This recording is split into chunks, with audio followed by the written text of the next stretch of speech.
नमस्कार दोस्तों, competition war के यूट्यूब चैनल में आपका स्वागत है। दोस्तों मैं संदीप हाजिर हूं आपके लिए लेकर आर्थिक समीक्षा 2022-23। दोस्तों आर्थिक समीक्षा की एक सीरीज पूरी चलेगी जिसमें हम पूरी आर्थिक समीक्षा विस्तार से कॉम्प्रिहेंसिव वे में डिस्कस करेंगे। तो दोस्तों आज जो इकोनॉमिक्स सर्वे की पहली क्लास है वो इंट्रोडक्शन क्लास होगी। थोड़ी सी इंट्रोडक्शन लेंगे हम आर्थिक समीक्षा की, उसके बाद देखेंगे कि अब आर्थिक समीक्षा 2022-23 के अंदर हम कितने चैप्टर्स को डिस्कस करेंगे। तो दोस्तों आइए शुरू करते हैं। और पहले ही मैं आप लोगों को बता देता हूं कि बड़ा ही ऑथेंटिक सोर्स है जहां से हम आर्थिक समीक्षा 2022-23 को डिस्कस करेंगे। दोस्तों आर्थिक समीक्षा को इकोनॉमिक सर्वे बोलते हैं, इकोनॉमिक सर्वे। तो इकोनॉमिक सर्वे 2022-23 को हम डिस्कस करेंगे। और दोस्तों इकोनॉमिक्स सर्वे की एक लंबी क्लास चलेगी और इकोनॉमिक्स सर्वे का हम कई वीडियो के अंदर पूरी इकोनॉमिक्स सर्वे को डिस्कस करेंगे। तकरीबन 8 से 9 चैप्टर इकोनॉमिक्स सर्वे 2022-23 के अंतर्गत बनाए गए हैं। दोस्तों ये सोर्स है विजन आईएएस का, और विजन आईएएस दोस्तों एक बहुत ही अच्छा इंस्टीट्यूट है और जो भी अपने मटेरियल्स निकालता है बड़ी ऑथेंटिक और त्रुटि रहित होते हैं, मतलब बिल्कुल भी गलतियां इनके मटेरियल्स के अंतर्गत नहीं होती हैं। तो इसलिए इसको हम सोर्स के रूप में इस्तेमाल करेंगे और पूरी आर्थिक समीक्षा हम डिस्कस करेंगे। तो आइए चलते हैं इकोनॉमिक्स सर्वे को देखते हैं। तो विजन आईएएस का है। तो इकोनॉमिक्स सर्वे में दोस्तों हम क्या क्या देखने वाले हैं ये देख लेंगे। तो दोस्तों इकोनॉमिक्स सर्वे की विषय सूची में हम पहली जो हमारी क्लास होगी वह आर्थिक समीक्षा को थोड़ा सा हम समझने की कोशिश करेंगे कि आर्थिक समीक्षा क्या है, ये बजट से कैसे रिलेटेड है, ये सब देखेंगे। उसके बाद हम एक एक चैप्टर डिस्कस करेंगे। तो इसके इकोनॉमिक्स सर्वे के पहले चैप्टर के अंतर्गत हम देखेंगे कि अर्थव्यवस्था की जो स्थिति है, इकोनॉमिक्स सर्वे की जो स्टेट ऑफ इकोनॉमिक्स सर्वे क्या है और रिकवरी कैसे हुई, इस चीज को हम देखेंगे। क्योंकि हमारी अर्थव्यवस्था आप जानते हैं कि 2020 से लेकर के 2022-23 तक 22 तक मान लीजिए पूरा 22 कोविड एक महामारी के अंतर्गत रही, तो एक मंदी का दौर इसमें देखा गया। तो उसको भी हम देखेंगे कि अर्थव्यवस्था की स्थिति कैसी रही, अर्थव्यवस्था ने अपने आप को किस तरह से रिकवर किया। तो पहले चैप्टर के अंतर्गत ये हम देखेंगे। और दूसरे चैप्टर में दोस्तों हम बात करेंगे आर्थिक भारत की मध्यावधि विकास परिदृश्य, इसमें किस तरह के इंडिया में एक मीडियम टर्म ग्रोथ आउटलुक रहा उसको देखेंगे। और साथ ही बात करेंगे हम ऑप्टिमिज्म एंड होप की बात करेंगे कि आशापूर्ण दृष्टि और उम्मीद के साथ जो अर्थव्यवस्था हमारी चली उसको भी हम जो है दूसरे चैप्टर में डिस्कस करेंगे। तीसरे चैप्टर के अंतर्गत दोस्तों हम फिस्कल डेवलपमेंट को देखेंगे, राजकोषीय विकास को देखेंगे और राजस्व सुधार जो रेवेन्यू में हमारे जो सुधार हुए रिलाइज हुए उसको हम देखेंगे, अच्छे से बात करेंगे। राजकोषीय नीति वगैरह भी थोड़ा बहुत हम इसमें देखेंगे। तो अच्छे से हम राजकोषीय विकास जो है वो तीसरे चैप्टर के अंतर्गत डिस्कस करेंगे। चौथे चैप्टर में दोस्तों हम बात करेंगे मॉनेटरी मैनेजमेंट की, यानी कि मौद्रिक प्रबंधन और वित्तीय मध्यस्थता जो है, यानी कि फाइनेंशियल इंटरमीडिएशन, और एक अच्छा वर्ष कैसे बीता हमारा 2022-23 का जो वित्तीय वर्ष है उसमें उसके जो है परिप्रेक्ष्य में हम इस चैप्टर के अंतर्गत बात करेंगे। पांचवें चैप्टर में दोस्तों हम देखेंगे कीमतें और मुद्रास्फीति, यानी कि प्राइस एंड इन्फ्लेशन, कैसे किस तरह से महंगाई रही, कीमतों में उतार चढ़ाव किस तरह से देखा गया, इसकी बात हम पांचवें चैप्टर के अंतर्गत देखेंगे। और नाजुक परिस्थितियों में कामयाबी हमें किस तरह से मिली इसको हम देखेंगे। और साथ ही दोस्तों अब छठवें चैप्टर के अंतर्गत हम थोड़ी सी सामाजिक और संरचना पे नजर डालेंगे और रोजगार की स्थिति को भी देखेंगे कि आखिर सोशल इंफ्रास्ट्रक्चर एंड जो हमारा एम्प्लॉयमेंट रहा, रोजगार की स्थिति क्या रही, व्यापक व्यवस्था के अंतर्गत देखेंगे विक 10। ठीक है, तो इसमें हम सामाजिक अवसंरचना और रोजगार की बात छठे चैप्टर के अंतर्गत करेंगे। दोस्तों सातवां चैप्टर आएगा हमारा जलवायु से रिलेटेड। तो सातवें चैप्टर में हम बात करेंगे जलवायु परिवर्तन और पर्यावरण की, देखेंगे कि भविष्य में जलवायु परिवर्तन का सामना करने के लिए क्या क्या नीतियां अपनाई गई और किस तरह का जो डेवलपमेंट रहा जलवायु परिवर्तन के क्षेत्र में, उसको हम अच्छे से विस्तार से बात करेंगे। दोस्तों आठवें चैप्टर में हम एग्रीकल्चर सेक्टर में और जो फूड सिक्योरिटी की बात करेंगे, और एग्रीकल्चर और फूड सिक्योरिटी दोनों को अच्छे से डिस्कस करेंगे। साथ ही खाद्य सुरक्षा से पोषण सुरक्षा तक की बात हम इस चैप्टर के अंतर्गत करेंगे। तो विभिन्न जो योजना परियोजना चलाई गई 22-23 वित्त वर्ष के अंतर्गत उसको हम देखेंगे। 9वां चैप्टर आएगा दोस्तों। 9वें चैप्टर में हम इंडस्ट्री की बात करेंगे और बात करेंगे स्थायी विकास की। तो इंडस्ट्री को अच्छे से हम कवर करेंगे। तो देखेंगे हम इसमें इंडस्ट्री जो हमारी विनिर्माण क्षेत्र, सेवा क्षेत्र, इस तरह से। वैसे विनिर्माण क्षेत्र में ज्यादा जो है केंद्रित रहेगा ये आपका चैप्टर, ठीक है। और 10वां चैप्टर आएगा दोस्तों सेवाओं को, सर्विस सेक्टर को लेकर के, और शक्ति के स्रोत, सोर्स ऑफ स्ट्रेंथ हमारे क्या रहे, उसका डिस्कशन हम 10वें चैप्टर के अंतर्गत करेंगे। 11वां चैप्टर दोस्तों रिलेटेड रहेगा आपका एक्सटर्नल जो सेक्टर है, बाह्य क्षेत्र, वैदेशिक क्षेत्र, उससे संबंधित रहेगा। और सतर्क और आशावान, वॉच एंड होपफुल, जो वैदेशिक सेक्टर में किस तरह से हमारी इकोनॉमी ने प्रदर्शन किया वैदेशिक क्षेत्र में, उसको हम अच्छे से डिस्कस करेंगे आपके 11वें चैप्टर के अंतर्गत। 12वां चैप्टर दोस्तों रिलेटेड होगा भौतिक और डिजिटल आधारभूत संरचना से संभावित विकास को प्रोत्साहन करने वाली जो नीतियां हैं उसकी हम चर्चा करेंगे और विस्तार से उनकी क्रियान्वयन पर एक समीक्षा पेश करेंगे इस चैप्टर के अंतर्गत। तो दोस्तों आगे बढ़ते हैं और शुरू करते हैं हमारा इकोनॉमिक सर्वे, और देखेंगे हम कि इकोनॉमिक सर्वे आखिर थोड़ा सा समझेंगे कि इकोनॉमिक सर्वे होता क्या है। तो आइए आर्थिक सर्वेक्षण को समझते हैं कि आर्थिक सर्वेक्षण आखिर होता क्या है और क्यों हमें आर्थिक सर्वेक्षण पढ़ना चाहिए, ठीक है। तो आर्थिक सर्वेक्षण में देखेंगे दोस्तों कि आर्थिक सर्वेक्षण क्या है। दोस्तों भारत के विकास पथ का एक व्यापक जो विश्लेषण है प्रस्तुत करता है आपका इकोनॉमिक सर्वे। इसमें हमारे राष्ट्र के प्रति वैश्विक आशीर्वाद को दर्शाया गया है, ठीक है। आशावाद को, आशीर्वाद नहीं, सॉरी, पेन थोड़ी सी मोटी है इस वजह से लग रहा है। तो इसमें क्या है कि भारत के विकास पथ का व्यापक विश्लेषण प्रस्तुत करता है इकोनॉमिक सर्वे, और इसमें हमारे राष्ट्र के प्रति वैश्विक आशावाद जो है, दुनिया हमारी तरफ जो होप की दृष्टि से देख रही है वह प्रस्तुत करता है। साथ ही इसके अतिरिक्त इसमें अवसंरचना पर ध्यान देने के साथ ही कृषि और उद्योग जैसे क्षेत्रों के विकास में भविष्योन्मुखी क्षेत्रों पर भी बल दिया जाता है। तो आर्थिक सर्वेक्षण सिर्फ ये जानिए कि पिछला वित्तीय वर्ष जो होता है उसका एक विवरण होता है और भारत के विकास पथ का एक व्यापक विश्लेषण होता है कि जो हमारा वित्तीय वर्ष है पिछला जो बीता, उसमें हमारी अर्थव्यवस्था किस गति से आगे बढ़ी, क्या उसका नेचर रहा। इस तरह को इसको एक ब्रॉड वे में अंडरस्टैंड किया जाता है इकोनॉमिक सर्वे के अंतर्गत। अब बात आती है दोस्तों कि इकोनॉमिक सर्वे को तैयार कौन करता है। तो ये आपके लिए बहुत ज्यादा इंपॉर्टेंट है। इंपॉर्टेंट सेक्शन में मैं इसको डालूंगा। आप लोग ये मल्टीपल चॉइस का क्वेश्चन हो सकता है, आपसे पूछ सकता है कि आर्थिक सर्वेक्षण कौन तैयार करता है। ये 1 नंबर का सवाल आपके लिए दुखदाई हो सकता है, इसलिए इसको ध्यान से देखिए। दोस्तों इकोनॉमिक सर्वे को वित्त मंत्रालय का एक आर्थिक कार्य विभाग होता है, उसके अंतर्गत एक डिवीजन होता है, प्रभाग होता है जिसको आर्थिक प्रभाग बोलते हैं। वह आर्थिक प्रभाग जो वित्त मंत्रालय का आर्थिक कार्य विभाग है उसके अंतर्गत आर्थिक प्रभाग आता है। उसके द्वारा मुख्य आर्थिक सलाहकार जो इंडिया का चीफ इकोनॉमिक एडवाइजर होता है, उनके मार्गदर्शन में यह जो है इकोनॉमिक सर्वे तैयार किया जाता है।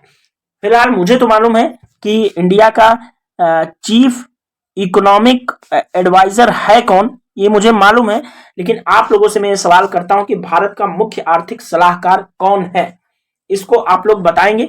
एक हिंट आपको दूंगा कि साउथ में जिस तरह के नाम वेंकटेश्वर वगैरह होते हैं उसी तरह का नाम से रिलेटेड एक बहुत अच्छे व्यक्तित्व हैं, वही हमारे देश के मुख्य आर्थिक सलाहकार हैं, ठीक है। तो मुख्य आर्थिक सलाहकार को आप लोग कमेंट बॉक्स में जरूर बताएं।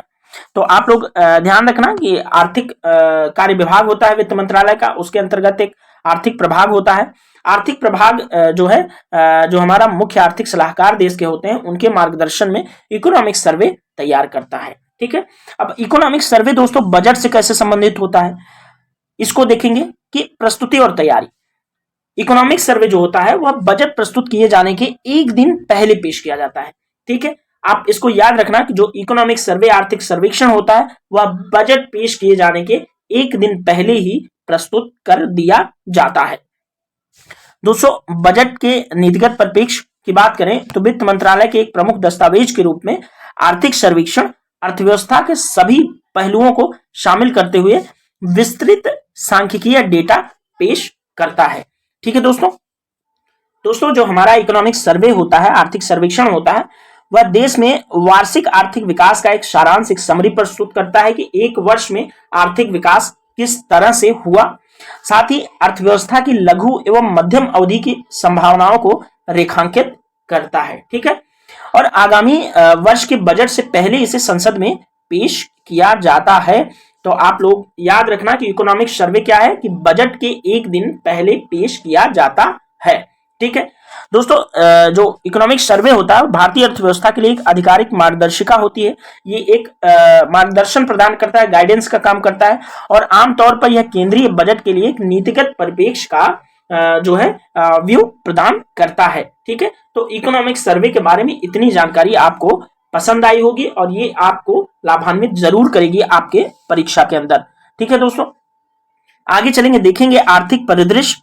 आर्थिक परिदृश्य में देखेंगे, बात करेंगे कि क्या कुछ है आर्थिक परिदृश्य के अंतर्गत। दोस्तों, आर्थिक सर्वेक्षण देश की आर्थिक प्रवृत्तियों को उजागर करता है।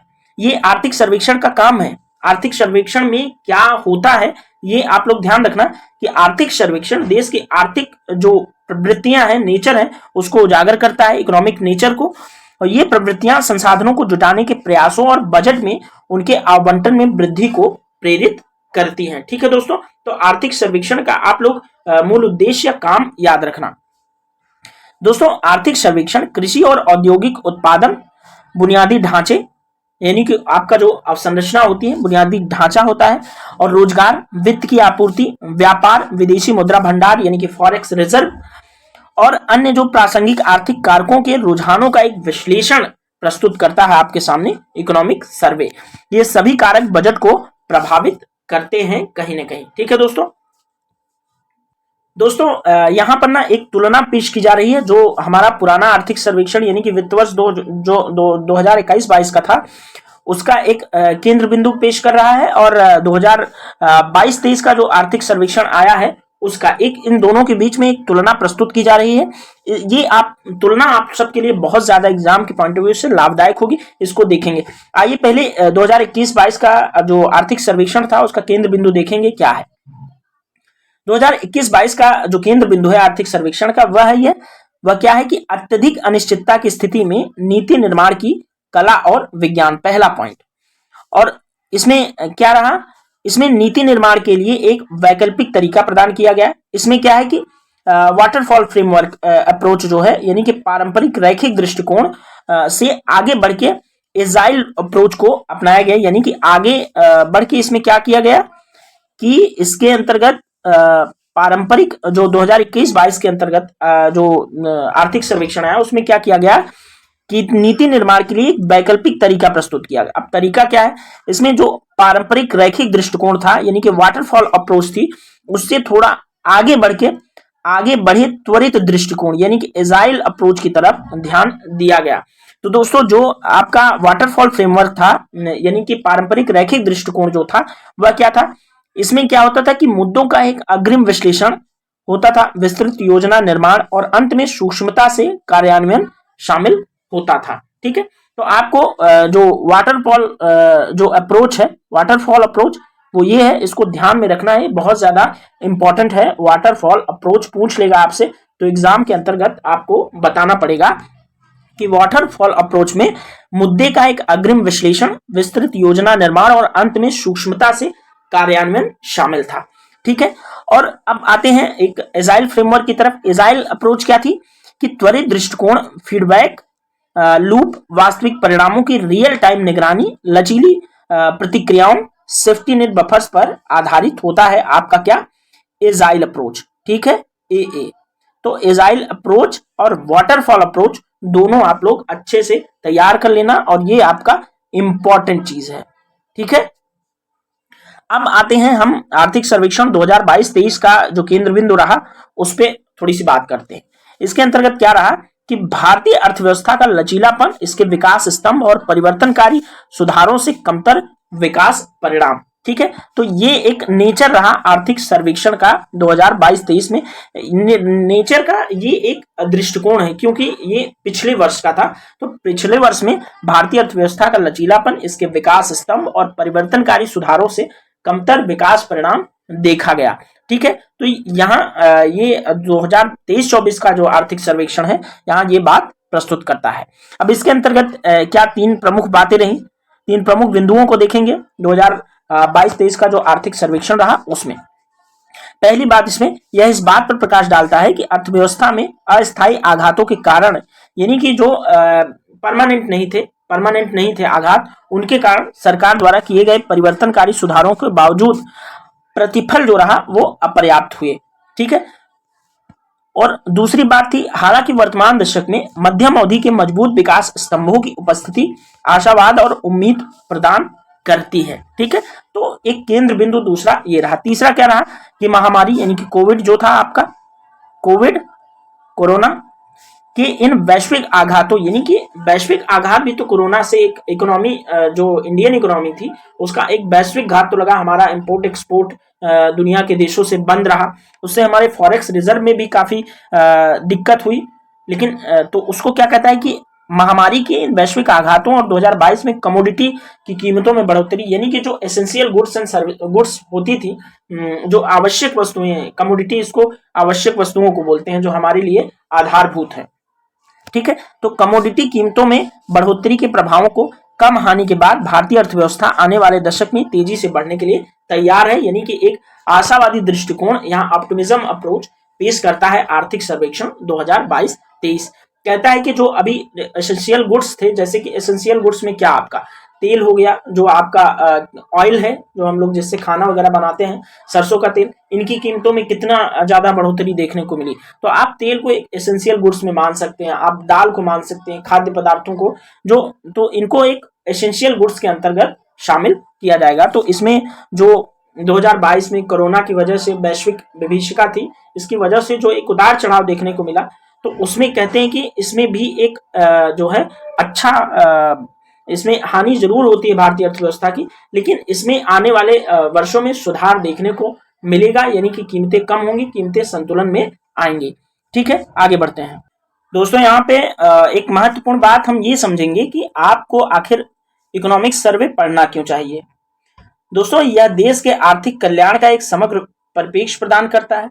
यह महत्वपूर्ण है क्योंकि यह नागरिकों को अर्थव्यवस्था की स्थिति से परिचित कराता है, उन्हें सरकार के प्रमुख आर्थिक निर्णयों के बारे में सूचना प्रदान करता है।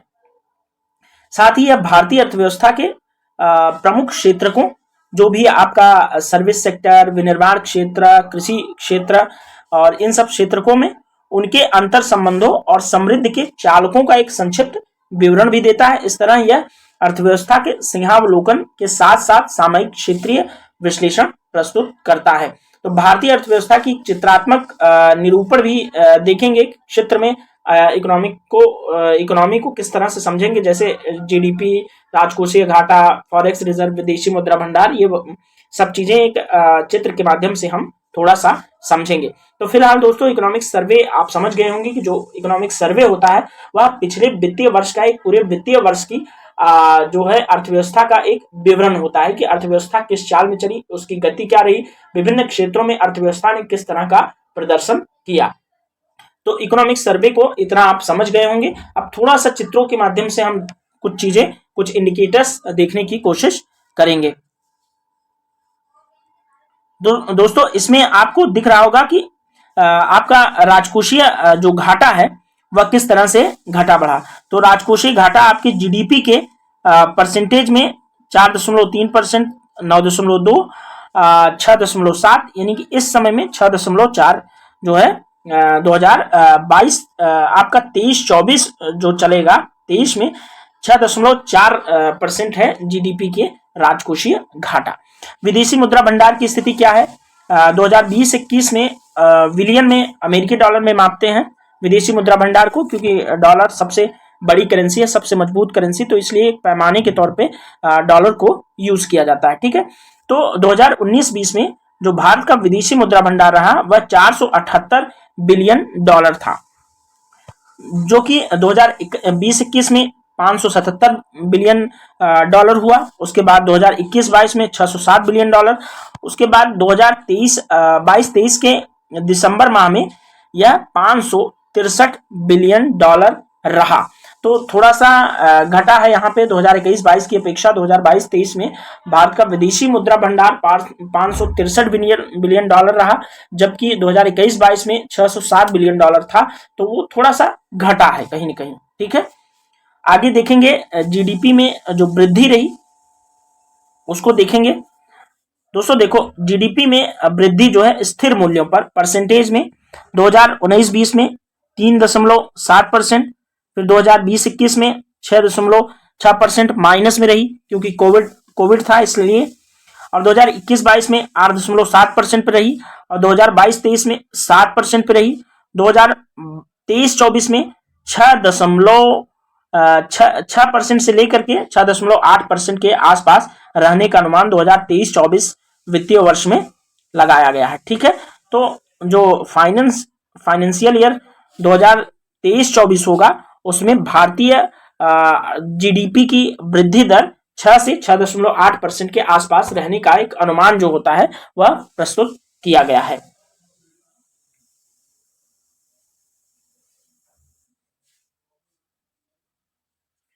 देखिए, ये अलग अलग क्षेत्रकों में वृद्धि दर दर्शाई गई है जीवीए की, सकल मूल्यवर्धन। ठीक है, तो सेवा क्षेत्र में जीवीए जैसे 2019-20 में आप देख लेंगे 6.3%। फिर आपका ये एक अग्रिम अनुमान है -7.8%, जो कि 2020-21 में कोविड, आप इसको यहाँ समझ लेंगे, कोविड की वजह से ये थोड़ा वृद्धि रुकी, समृद्धि। ठीक है, 8.4% आपका रहा 2021-22 का, ये आपका अंतिम अनुमान था। फिर 2022-23 में जो अग्रिम अनुमान था, प्रथम अग्रिम अनुमान, उसमें 9.1% आपका सेवा क्षेत्र में क्या रहा, जीवीए। ठीक है, अब कृषि और संबद्ध गतिविधियों में क्या हुआ, एग्रीकल्चर एंड जो चीजें एग्रीकल्चर से रिलेटेड थी उसमें क्या रहा आपका जीवीए। जीवीए जो है दोस्तों 2019-20 में 5.5% रहा। उसके बाद 2020-21 में आपका 3.3%, फिर 2021-22 में 3%, और अभी जो है 2022-23 की जो इकोनॉमिक सर्वे पेश की गई उसमें आपका अग्रिम अनुमान था 3.5%। ठीक है, ये याद रखना। अब इंडस्ट्रियल सेक्टर के अंतर्गत समृद्धि क्या रही, इसमें जो है 2019-20 के अंतर्गत माइनस में रही 1.4%, क्योंकि इंडस्ट्री बिल्कुल अवरुद्ध थी बिकॉज ऑफ कोविड। ठीक है, और -3.3% अगले वर्ष भी यही रहा। अगला वित्तीय वर्ष जो 2020-21 आया उसका जो रहा उसमें माइनस में रही, और 2021-22 का जो वर्ष रहा अग्रिम अनुमान, उसमें बहुत अच्छी वृद्धि देखने को मिली, 10.3% के आसपास रहा।